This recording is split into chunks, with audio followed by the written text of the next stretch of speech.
ada keserupaan, hampir mirip. Maka huruf-huruf yang kita kategorikan seperti itu kita kaji ulang, kita bahas kembali. Kalau di jilid 1 ini abjad Arab sudah tuntas, mulai alif ba sampai ya, maka huruf-huruf yang kita anggap ada serupa tadi, hampir mirip tadi, maka kita kaji kembali. Tujuannya apa? Biar huruf-huruf yang agak mirip tadi antara satu dengan lainnya bisa terbaca dengan jelas di mana dua huruf ini letak perbedaannya. Jadi yang kita cari letak perbedaannya biar tidak mengarah pada kesamaan tadi. Mungkin yang pertama di halaman ini antara hamzah dengan ain. Dari sisi makhraj, hamzah itu keluar dari pangkal tenggorokan, sama dengan satu huruf yang lain yaitu ha. Kemudian yang kedua, ainnya kebetulan memang agak berdekatan makhrajnya, yaitu pada posisi tengah tenggorokan. Dua huruf ini kadang-kadang akan serupa dalam mengucapkan ketika membaca tidak hati-hati. Contoh, Alhamdulillahirabbil alamin. Kalau kita baca Alhamdulillahirabbil alamin, ini berarti ainnya tidak fokus.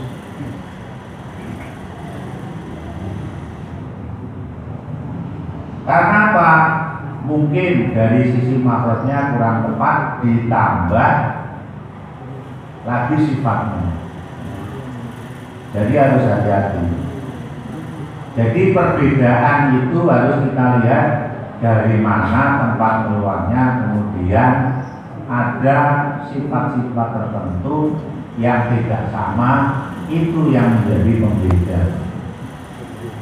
Sekali lagi, hamzah tempat keluarnya pada pangkal tenggorokan, sementara ain pada tengah tenggorokan.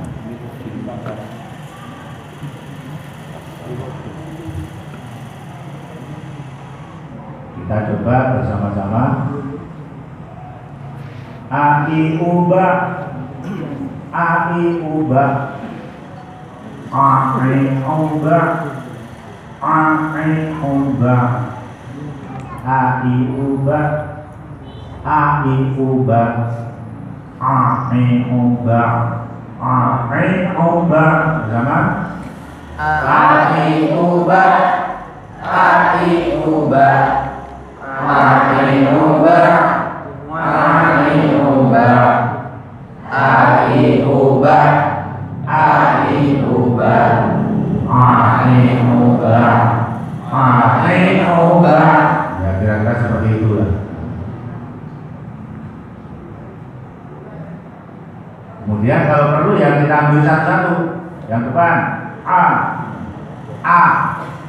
yang belakang A, yang depan I, yang belakang I, yang depan U, yang belakang O, yang depan Ba, yang belakang Ba. Jadi kita ulang-ulang, kita kupas dengan kupas supaya apa? Anak-anak bisa membedakan antara huruf hamzah yang pertama yang bertanda fathah, kasrah, dhammah atau fathah yang mati, juga huruf lainnya. Pada contoh-contohnya inilah yang menjadi letak kehati-hatian guru di dalam mencermati bacaan anak-anak. Karena contoh-contoh yang ada di bawah ini semuanya hurufnya mati. Kalau kita latihan mengucapkan makhrajnya huruf, biasanya huruf itu huruf yang mati diletakkan pada terakhir. A, I, U, Ba, La, Li, Lu, Bal, Ya, Yi, Yu, Ba, Yu. Kenapa huruf yang mati diletakkan pada terakhir? Memang biasanya huruf itu akan kelihatan salahnya ketika salah dan kita lihat benarnya ketika benar. Itu justru ketika huruf itu bertanda mati. Sama-sama huruf itu akan terlihat nanti antara ketika bertanda fathah atau dhammah atau sukun, itu justru akan tampak yang ketika bertanda mati. Kalau benar ya tampak benarnya, kalau salah ya tampak salahnya. Makanya contoh-contoh di bawah nanti akan disimpulkan seperti itu. Sebatas apa anak-anak bisa mengucapkan huruf-huruf yang ada di pokok bahasa? Ya jawabnya kita lihat saja. Sebatas mana anak-anak bisa mengucapkan huruf-huruf yang mati tadi, yang ada contoh di bawah. Kita baca bersama-sama. Yakni betulan ain. Yakti ya. Na'li. Contohnya seperti itu. Jadi antara ain sukun, hamzah sukun kembali ke ain sukun.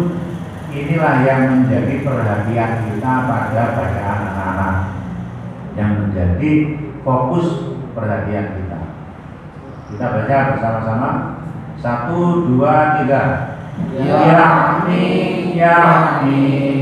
yati na'li ta'lamu ba'suna na'budu wa'fatun ji'tana rufi'tu.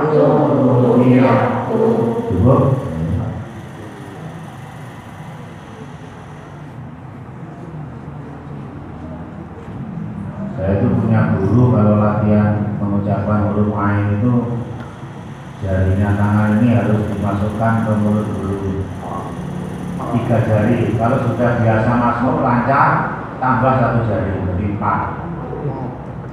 Biar mulutnya ini terbuka dengan lebar. Lebarnya mulut inilah nanti yang akan keluasan mengeluarkan huruf ain. Tapi jangan 5, kalau 5 sobek.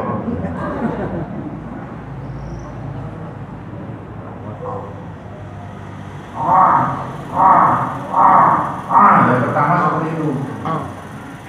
Tapi nanti kalau sudah baca Al-Quran ya tidak harus ngeden-ngeden seperti itu. Itu hanya pengenalan tahap awal saja, biar maksimal. Karena begini, kecenderungan anak itu akan memilih yang mudah.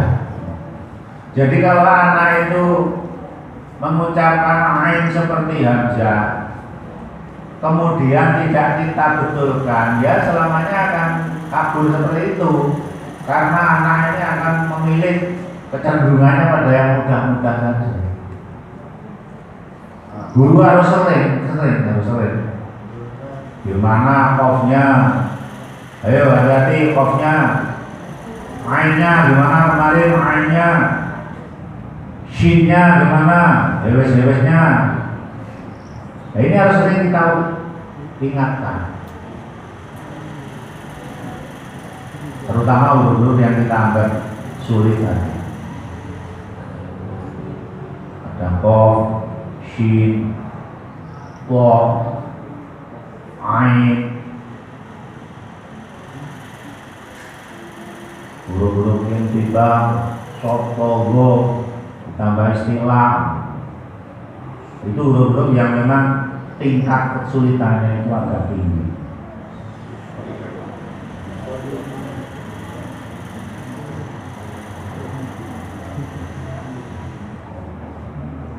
Kalau mengucapkan ain itu dengan ain gimana?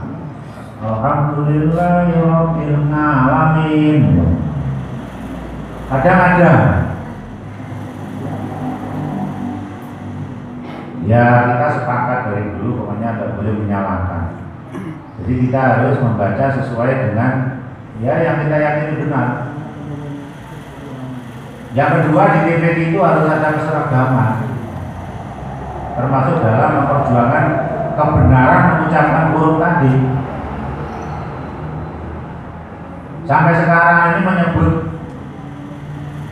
za sama zai ini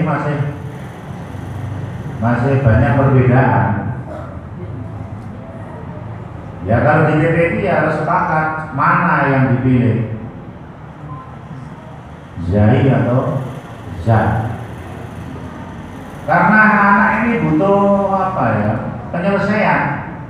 Jangan sampai di jilid 1 gurunya bilang ini huruf za anak-anak, kemudian yang jilid 2 mengajarkan ini bukan za tapi zai. Siapa yang jadi korban? Anak-anak. Sebetulnya sederhana banget. Kita itu dulu mengenal itu yang banyak dari za bukan dari zai. Tapi kita itu butuh kepastian pada anak. Butuh kepastian. Tidak hanya pada penyebutan huruf, dalam hal-hal yang lain sama. Kita sering ditanya, yang betul itu walillahil hamd apa hamd, sering pertanyaan seperti itu.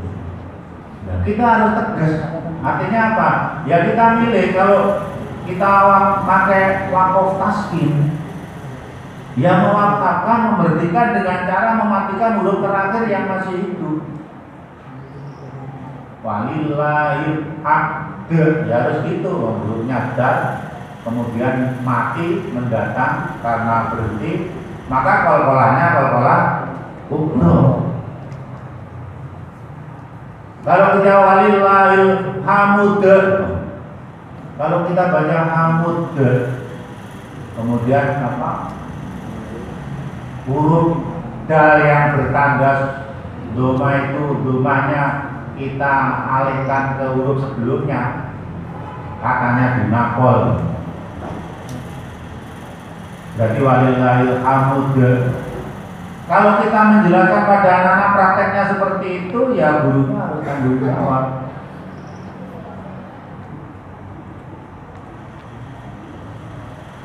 Kalau gurunya bilang hamd boleh, abd boleh, kedua-duanya boleh, juga harus tanggung jawab. Dari sisi keterangannya bagaimana. Contoh, kita itu kan sedang mempraktekkan waqaf taskin. Jadi memberhentikan dengan cara mematikan huruf yang terakhir yang masih hidup. Sudah sepakat seperti itu. Kemudian kita pakai nakol. Nakol itu yang bagaimana? Kalau di bacaan kita yang sudah familiar kan hanya itu bi'sal ismu boleh dibaca bi'salis. Apa semua boleh dinakol? Nah ini harus menjadi kajiannya sebelum kita sampaikan pada anak-anak. Untuk apa? Ya tadi untuk menyeragamkan istilah. Kalau pakai waqaf taskin ya huruf yang mati, apa yang hidup dimatikan. Kalau mempunyai karakter yang kol-kolah ya kita munculkan kol-kolahnya. La ilaha illallah wallahu akbar walillahil hamd. Ini namanya kesepakatan. Adapun ada contoh cara membaca menakutkan yang lain, kita juga tidak boleh menyalahkan. Kita tanya saja, sampai kok memberhentikannya seperti itu, dasarnya apa? Dan harus kita ingat bahwa tidak semua ilmu yang ada di gramatika tata bahasa itu bisa dipraktekkan pada bacaan Al-Quran. Contohnya, kalau kita mengikuti satu imam hafiz, itu hanya membaca imalah pada contoh majliha. Sementara ada keterangan kalimat yang ketika akhirnya merupakan huruf alif, maka boleh diimalahkan. Waduha dibaca waduhe, ola dibaca oleh, saja dibaca sate menjadi gule, tahu sama teh. Nah, yang bacaan miring-miring itu ketika kita mengikuti hafiz, apa boleh dipraktek? Gitu. Maksud saya keseragaman itu seperti itu. Nah, kalau membaca itu sudah multidimensi, dia menguasai semua bacaan imam-imam. Ada sab'ah, ada asroh, ini lain lagi. Tapi untuk anak-anak didik kita yang memang selama ini kita sudah sepakat, contohnya bukunya jilid 6, contoh bacaan imalah hanya satu, lanjut reha itu. Tetangga dekatnya saja tidak boleh kita imalahkan, apalagi tetangga jauh. Yang dekat saja tidak boleh. Kalau kamu lihat Bismillahirrahmanirrahim wa mursiha, tidak boleh yang wa mursiha. Contohnya seperti itu. Jadi harus ada kesepakatan seperti itu. Kaitannya apa? Kaitannya dengan anak-anak didik kita. Nanti kalau dia sudah pandai, mungkin di pesantren, ilmunya wis negoro, ya mereka mengembangkan sendiri.